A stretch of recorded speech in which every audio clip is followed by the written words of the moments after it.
Hello future doctors. सभी नादान परिंदों का आज के इस इंटेंसिव बायोमोलिक्यूल्स मास्टर क्लास में बहुत बहुत स्वागत है। देखिए, एक मेंटर के तौर पर आज मेरा गोल बहुत क्लियर है, उन कोर कॉन्सेप्ट्स को डिकोड करना जो सीधा टॉप रैंक की तरफ ले जाते हैं। तो चलिए बिना किसी देरी के इस एक्सप्लेनर में डाइव करते हैं। अब जरा इस नंबर 5 पर फोकस करते हैं। हम इस चैप्टर पर इतना ज्यादा जोर आखिर क्यों दे रहे हैं? क्योंकि हाल ही में 3 मई के नीट एग्जाम में लिटरली 5 डायरेक्ट सवाल सिर्फ इसी एक चैप्टर से आए थे। सोचिए जरा, इतना भारी वेटेज, इसे हल्के में लेना तो बिल्कुल ऑप्शन ही नहीं है ना? तो आज का हमारा रोड मैप कुछ इस तरह है। हम शुरुआत करेंगे ब्लूप्रिंट टू बायोमोलिक्यूल्स से, फिर कुछ सीक्रेट एनसीईआरटी लाइंस को अनलॉक करेंगे, उसके बाद मैक्रोमोलिक्यूल मास्टर क्लास और उसके ट्रिक्स, फिर क्रैकिंग द एंजाइम कोड, एक इंटरैक्टिव नीट नॉलेज चेक और आखिर में फाइनल कोचिंग और रिवीजन। चलिए सबसे पहले बात करते हैं सेक्शन 1 की, ब्लूप्रिंट टू बायोमोलिक्यूल्स। किसी भी लिविंग टिश्यू का केमिकल मेकअप समझने के लिए ट्राइक्लोरोएसिटिक एसिड एक्सपेरिमेंट बिल्कुल बेसिक है। जब हम किसी टिश्यू को क्रश करके इस एसिड के साथ छानते हैं ना, तो हमें 2 बहुत ही अलग पूल्स मिलते हैं। पहला है एसिड सॉल्युबल पूल। ये वो छोटे माइक्रोमोलिक्यूल्स हैं जो 800 डाल्टन से हल्के होते हैं। ये आसानी से फिल्टर हो जाते हैं और मेनली साइटोप्लाज्म से आते हैं। और दूसरा है एसिड इनसॉल्युबल पूल यानी रिटेंटेट।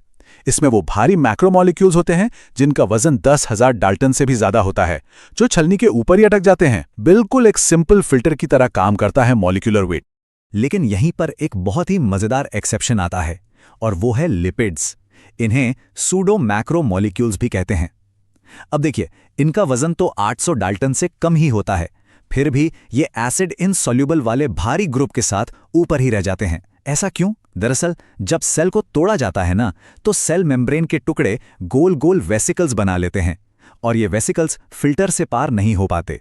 ये एक क्लासिक एग्जाम्पल है कि बायोलॉजी में हमें एक्सेप्शंस पर कितनी पैनी नजर रखनी चाहिए। अब आगे बढ़ते हैं सेक्शन 2 की तरफ, अनलॉकिंग सीक्रेट एनसीईआरटी लाइंस। पता है, अक्सर टॉप टियर कैंडिडेट्स भी सोर्स मटेरियल की कुछ छिपी हुई लाइंस में मात खा जाते हैं। अब इस डेटा को ही ले लीजिए। अर्थ के क्रस्ट में सिलिकॉन 27.7% है, काफी ज्यादा है ना? लेकिन ह्यूमन बॉडी में एकदम नेग्लिजिबल, ना के बराबर। वहीं दूसरी तरफ कार्बन अर्थ क्रस्ट में सिर्फ 0.03% है, लेकिन हमारे बायोलॉजिकल सिस्टम के अंदर ये सीधा 18.5% हो जाता है। और ऑक्सीजन पूरे 65%। ये एग्जैक्ट नंबर्स ना एकदम टिप्स पर याद होने चाहिए। और ये रही वो गहराई में छिपी हुई एनसीईआरटी लाइन जो एक बहुत बड़े मिथ को तोड़ती है। अक्सर लगता है कि प्रोटीन एकदम सीधी और सख्त सी चीज है, राइट? लेकिन नहीं। एक प्रोटीन थ्रेड पूरी तरह से एक एक्सटेंडेड रिजिड रॉड की तरह एग्जिस्ट नहीं करता है। ये एक हेलिक्स के फॉर्म में फोल्डेड होता है। ये बात दिमाग में एकदम फिट कर लीजिए। प्रोटीन कोई सख्त डंडा नहीं है, बल्कि मुड़ा हुआ हेलिक्स है। ऑल राइट, अब आते हैं सेक्शन 3 पर, macromolecule master class and tricks. Exam के प्रेशर में चीजें तुरंत याद आना बहुत जरूरी है। अब सेकेंडरी मेटाबोलाइट्स को ही देख लीजिए। होस्ट के अंदर इनका कोई सीधा फंक्शन हमें नहीं पता, फिर भी इनका इकोलॉजिकल इम्पैक्ट बहुत बड़ा है। इन्हें रट लेना ही समझदारी है।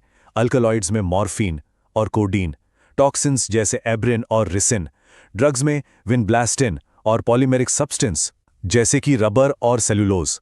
यहां से ना हर साल सीधे सीधे मैचिंग वाले सवाल आते हैं, तो इन्हें पक्का याद कर लीजिए। अच्छा, डाइट से मिलने वाले इसेंशियल अमीनो एसिड्स को याद रखने में कंफ्यूजन होता है, तो ये लीजिए एक अल्टीमेट इनसाइडर ट्रिक। बस इतना याद रखिए, ट्राई दिस वीआईपी मॉल। हो गया। इस एक छोटी सी लाइन से ट्रिप्टोफेन से लेकर लाइसिन तक सारे जरूरी अमीनो एसिड्स चुटकियों में याद हो जाएंगे। इसे कहते हैं स्मार्ट वर्क। चलिए अब एक पेप्टाइड बॉन्ड को बनते हुए देखते हैं, एकदम स्टेप बाय स्टेप। इसे एक पजल की तरह विजुअलाइज करिए। स्टेप 1, एक अमीनो एसिड का कार्बोक्सिल ग्रुप और दूसरे का अमीनो ग्रुप, दोनों को आमने सामने अलाइन किया। स्टेप 2, इनमें से एक वाटर मॉलिक्यूल को बाहर निकाल दिया। इसी को तो डिहाइड्रेशन सिंथेसिस कहते हैं। और स्टेप 3, लीजिए आपका फाइनल पेप्टाइड बॉन्ड यानी CONH तैयार है। इस लॉजिक को विजुअली लॉक कर लीजिए। और पॉलीसैकेराइड चेन के लिए तो बस एक निंजा टेक्निक है, R = राइट, R = रिड्यूसिंग। जब भी कोई पॉलीसैकेराइड चेन इमेजिन करें, उसका जो राइट एंड होगा ना, वो हमेशा रिड्यूसिंग एंड होगा। ये छोटा सा हैक एग्जाम में आपका बहुत सारा टाइम बचाने वाला है। चलिए मूव करते हैं सेक्शन 4 पर, क्रैकिंग द एंजाइम कोड। क्या आपको पता है कि साइंटिस्ट दुनिया के हर एक एंजाइम को एक स्पेसिफिक 4 डिजिट नंबर कोड से क्लासिफाई करते हैं? ये सोर्स मटेरियल की एक ऐसी डिटेल है जिसे अक्सर इग्नोर कर दिया जाता है। टोटल 6 प्राइमरी क्लासेस होती हैं और हर क्लास के अंदर 4 से 13 सब क्लासेस। अगर एग्जाम में इस पर कोई स्टेटमेंट बेस्ड क्वेश्चन आ गया ना, तो अब आप लोगों से गलती नहीं होनी चाहिए। कॉम्पिटिटिव इनहिबिशन का कॉन्सेप्ट लिटरली एक क्राइम थ्रिलर जैसा है। नॉर्मली क्या होता है, सक्सिनेट नाम का सबस्ट्रेट एंजाइम सक्सिनेट डिहाइड्रोजिनेज के साथ आराम से जुड़ता है, लेकिन यह मैलोनेट नाम का इनहिबिटर बिल्कुल सक्सिनेट का हमशक्ल है। यह बहरूपिया क्या करता है, यह धोखे से एक्टिव साइट को हाईजैक करके ब्लॉक कर देता है। एंजाइम को लगता है कि असली सबस्ट्रेट आ गया है और पूरा प्रोसेस ही रुक जाता है। अब बारी है सेक्शन 5 की, हमारा इंटरैक्टिव नीट नॉलेज चेक। चलिए एक क्विक सेल्फ असेसमेंट हो जाए। देखें आपका इंस्टेंट रिकॉल कैसा है। सीधे सोर्स मटेरियल से ये रहा एक हाई यील्ड ट्रैप क्वेश्चन। पूरे बायोस्फीयर में एब्सोल्यूट सबसे ज्यादा प्रचुर मात्रा में यानी अबंडेंट मिलने वाला प्रोटीन आखिर कौन सा है? सोचिए सोचिए, दिमाग पर थोड़ा जोर डालिए। और इसका सही जवाब है रुबिस्को। मुझे पता है कई लोग इसे कोलेजन समझ लेते हैं, लेकिन इस ट्रैप में बिल्कुल नहीं फंसना है। कोलेजन सिर्फ एनिमल किंगडम में सबसे ज्यादा पाया जाता है, लेकिन रुबिस्को ये पूरी दुनिया में, पूरे बायोस्फीयर में सबसे ज्यादा मिलने वाला प्रोटीन है। और अब हम आ गए हैं अपने आखिरी हिस्से पर, section 6, final coaching and revision. Exam के उस आखिरी प्रेशर वाले टाइम के लिए ये रैपिड फायर समरी टेबल एक गेम चेंजर है। इसका एक मेंटल स्क्रीनशॉट ले लीजिए। कार्बोहाइड्रेट्स में मोनोसैकेराइड्स जुड़े होते हैं ग्लाइकोसिडिक बॉन्ड से। प्रोटीन्स में एमिनो एसिड्स के बीच होता है पेप्टाइड बॉन्ड। लिपिड्स में फैटी एसिड्स और ग्लिसरॉल के बीच ईस्टर बॉन्ड और न्यूक्लिक एसिड्स में न्यूक्लियोटाइड्स के बीच होता है phosphodiester bond. Last minute revision के लिए बस इतना ही काफी है। देखिए, एक मेंटर होने के नाते मेरी सबसे बड़ी सलाह यही है कि जब भी पढ़ाई का ये ग्राइंड भारी लगने लगे ना, तो बस पॉजिटिव रहिए। अपने डेली रिवीजन साइकिल्स को पूरी शिद्दत से फॉलो करते रहिए और जब भी मोटिवेशन कम हो तो पूरे जोश के साथ याद रखिए, बायोलॉजी मैया की जय। अपने माइंडसेट को कभी कमजोर मत पड़ने दीजिए।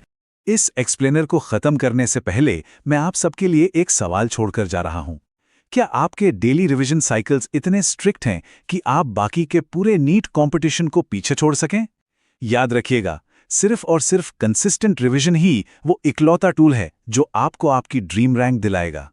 तो बस इस इंटेंसिव सेशन का पूरा फायदा उठाने के लिए बायो में दिए गए मटेरियल टेलीग्राम लिंक पर अभी टैप करें और ऐसे ही पावरफुल सेशंस के लिए नीट एनिमेटेड हब को सब्सक्राइब करना बिल्कुल ना भूलें।